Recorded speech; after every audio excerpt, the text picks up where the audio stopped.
बटाटा उकडून साल काढून काप करून घेणार आहोत. हिरवी मिरची, धनेपूड, जिरेपूड, ओवा, लसूण, कोथिंबीर बारीक करणार आहोत व गरम मसाला याची फोडणी घेणार आहोत. आपण एका कढईमध्ये तेल तापायला ठेवून त्यामध्ये आपण कढीपत्ता टाकलेला आहे, थोडीशी मोहरी टाकलेली आहे,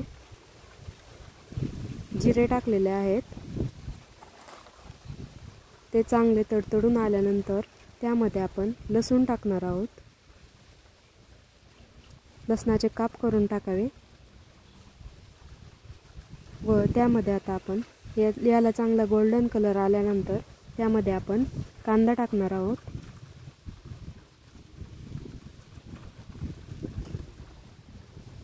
कांदा चांगला परतून घेतल्यानंतर चांगला सोनेरी कलरचा कांदा होईपर्यंत परतून घ्यायचा आहे.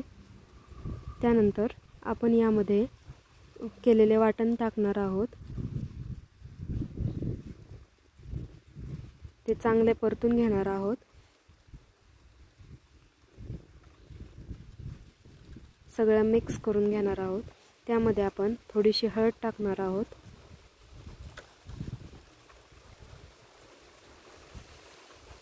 व चिरलेला बटाटा आता यामध्ये आपण टाकणार आहोत व चांगला मिक्स करणार आहोत. यामध्ये आपण थोडासा गरम मसाला टाकणार आहोत व कोथिंबीर टाकणार आहोत. चांगले मिक्स करून घ्यावे. मीठ टाकणार आहोत चवीनुसार. सगळीकडून मिक्स करून घ्यावे व 5 मिनिटांसाठी झाकण ठेवून द्यावे. 5 मिनिटांनंतर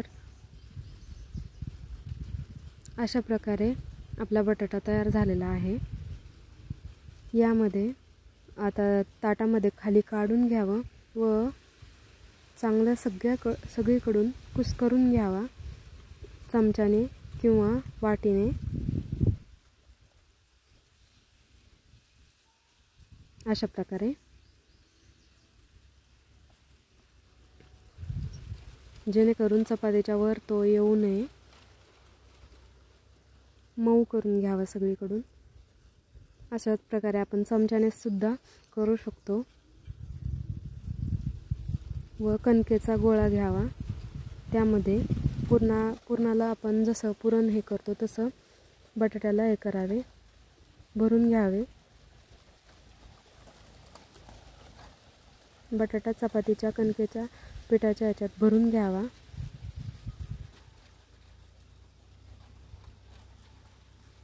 सगळीकडून दाबून घ्यावा. अशा प्रकारे व हा गोळा लाटून घ्यावा. परोठ्याला पिठी जास्त लागते.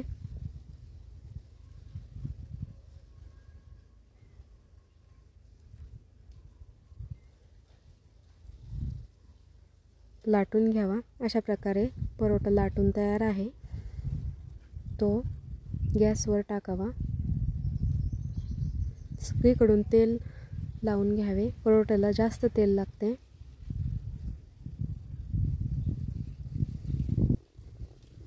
अशा प्रकारे आपला परोठा तयार झालेला आहे. तो सॉस बरोबर किंवा केचप, आपल्याला जो आवडीचा केचप आहे त्याबरोबर घ्यावा. टोमॅटो केचप सोबत हा परोठा छान लागतो.